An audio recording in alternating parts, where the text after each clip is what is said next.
Bienvenue à tous pour la nouvelle histoire d'Éric Emmanuel Schmitt et de Chilia, l'écureuil qui ne faisait pas de provisions.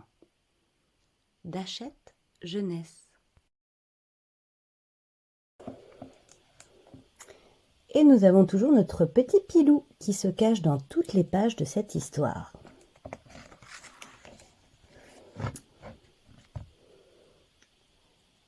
Ah, ce Ruby, quel coquin!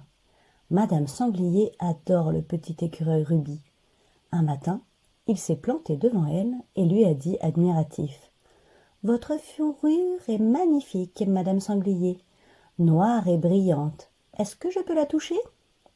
Surprise, Madame Sanglier l'a laissé monter sur son dos, et Ruby l'a caressé. Les pattes griffues de l'écureuil la titillaient tellement qu'elle s'est mise à glousser.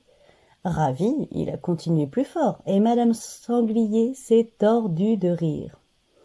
Depuis, la famille Sanglier au complet est devenue amie avec lui, et ils organisent de longues séances de chatouille-rigolade.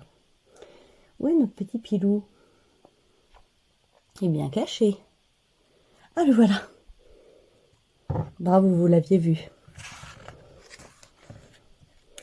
Ruby, viens nous aider, mon chéri. J'arrive, maman.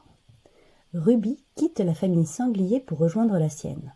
Comme chaque jour, ses parents, ses frères, ses sœurs font leurs provisions en vue de l'hiver. En fait, les écureuils s'occupent perpétuellement de ça, entasser, économiser, car au temps froid, ils ne trouveront plus de nourriture. Ruby a compris l'importance de ces préparatifs, mais si on ne le lui signale pas, il oublie de garnir leur cachette de glands ou de noix. « Ruby, mon chéri, tu es trop insouciant. » Ah, Pilou est en train de lire un livre, mais je crois qu'il est à l'envers.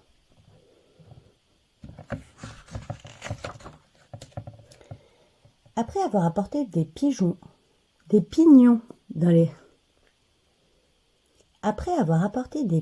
les réserves, Ruby tombe sur son ami Victor, un immense ours brun. « Salut Ruby! Aujourd'hui, c'est le grand jour.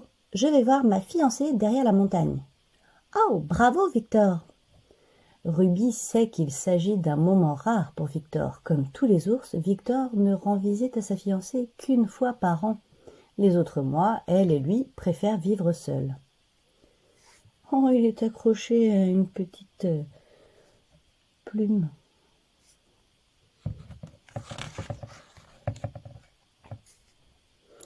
Ruby n'ose pas faire remarquer à Victor qu'il est ébouriffé et qu'il n'a pas assez soigné ses griffes. « Laisse-moi jouer à la poupée avec toi, Victor. » Sortant un peigne, Ruby coiffe le pelage de Victor, puis à l'aide d'une lime, il lui raccourcit les ongles. Lorsque Victor découvre le résultat dans le miroir de la rivière, il grogne de bonheur, serre son ami Ruby contre lui et part joyeusement rencontrer sa fiancée. Notre petit Pilou est sur sa barque. Ça doit être une coquille de noix. Ruby, mon chéri, viens nous aider. Oui, maman, j'arrive. Tu es vraiment trop insouciant. En glissant une noisette dans la réserve, il croise ses copines les abeilles. Ruby, le spectacle a lieu ce soir. Veux-tu bien vérifier notre chorégraphie une dernière fois? Mais mes parents vont encore me reprocher de... Oh, s'il te plaît, Ruby. Ruby les suit. Depuis le printemps, il leur fait répéter une danse dans les airs. Cela divertit beaucoup ces travailleuses. En plus, leur miel est encore meilleur depuis qu'elles s'amusent avec Ruby. Où es-tu, Pilou? Oh, il est encore bien caché. Pilou? Est-ce que vous l'avez trouvé? Oh, mais oui, il est avec les abeilles juste ici. Il avait des ailes, je croyais que c'était une abeille, mais c'était une mouche sur son dos. Ruby, mon chéri, nous t'attendons. Maman m'appelle, crie Ruby en quittant ses amis abeilles. Voilà qu'en chemin, il aperçoit les castors. Ils ont édifié un barrage sur la rivière, mais il leur manque de quoi le finir. Comme ils ne grimpent pas aux arbres, ils ramassent les branchages qui tombent et justement, il n'y en a plus. « Peux-tu faire quelque chose, Ruby ?» s'écrie-t-il. « Bien sûr, lesquels voulez-vous ?» demande Ruby. Et filant le long du tronc, il ronge les branches afin qu'elles chutent dans les pattes des castors enchantés. Ah, Pilou est en train de jouer dans une flaque d'eau. Il s'est noyé visiblement parce qu'il crache de l'eau. Ruby rejoint enfin sa famille pour s'excuser de son retard. Il raconte sa journée. Sa maman ne le gronde pas, mais lui rappelle ses devoirs d'écureuil. « Mon petit Ruby, je te félicite de rendre service, de préparer des fêtes et de distraire les gens. Mais cela ne te nourrira pas quand dans le froid au milieu de la neige tu ne trouveras plus rien à grignoter. Tu es trop insouciant. » Ruby sait que sa maman a raison. Mais c'est tellement agréable de faire plaisir à ses amis. Il est là. Ah, il est en train d'arroser une petite plante. Cette année, le temps est sec. L'été comme l'automne n'ont pas vu la pluie. Soudain, une nuit d'octobre, un terrible incendie attaque la forêt, poussé par un vent furieux qui fait avancer le feu à grande vitesse. Panique dans la famille écureuil. Papa est tellement surpris qu'il en demeure paralysé. Lui qui prévoit tout n'a pas prévu ça. Que faire? Fuir en sacrifiant les provisions? Ou bien tenter de les sauver? Hélas, il hésite trop longtemps, les flammes les entourent, ils sont coincés et ne peuvent même plus bondir dans les branches d'un arbre voisin. Il a sa petite lumière, le petit Pilou là-haut. Tout brûle, que vont-ils devenir? Ruby, viens! Sautez tous, vite! En bas, Madame Sanglier et sa famille les appellent. Les écureuils s'élancent et les sangliers foncent à travers les bois en évitant les flammes. Ils déposent les écureuils au pied de la montagne, là où il ne reste plus que des pierres. La famille écureuil est hors de danger. Mais où s'installer? Le petit Pilou, il a son extincteur pour éteindre le feu. Ruby, par ici, venez chez moi. L'ours Victor les invite à se réfugier dans sa tanière. Je vous prête une partie de ma grotte, vous arrivez juste à temps, d'ailleurs j'allais me coucher. Il faut que j'hiberne. Sur ces mots, Victor bâille et s'endort pour plusieurs mois. La famille écureuil, soulagée d'avoir trouvé un abri, essaie de se reposer un peu.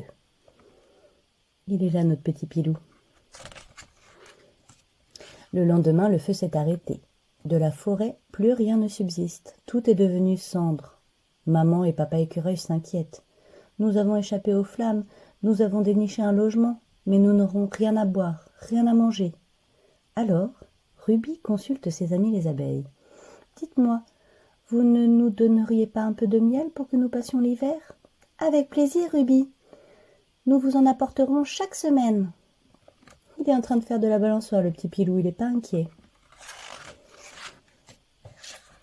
Il gagne ensuite le terrain des castors. Ma famille et moi habitons chez Victor cet hiver, mais nous risquons de mourir de soif dans sa caverne. On va t'arranger ça, tu es notre ami. Et les castors construisent un barrage. Il leur permet de détourner un étroit ruisseau qui vient couler devant la grotte. Pilou est juste là, sur son rocher.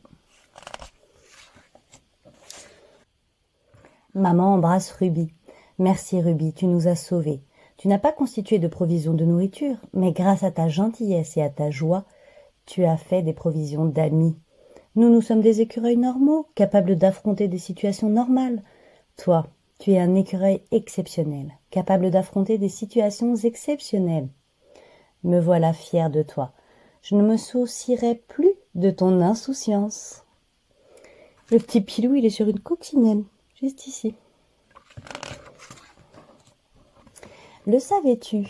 L'écureuil est l'un des rares mammifères à voir les couleurs. Il vit dans plusieurs nids à la fois. À l'automne, l'écureuil fait des réserves de nourriture qu'il cache dans le sol pour l'hiver. Et voilà, c'était l'histoire de l'écureuil qui ne faisait pas de provisions. À bientôt!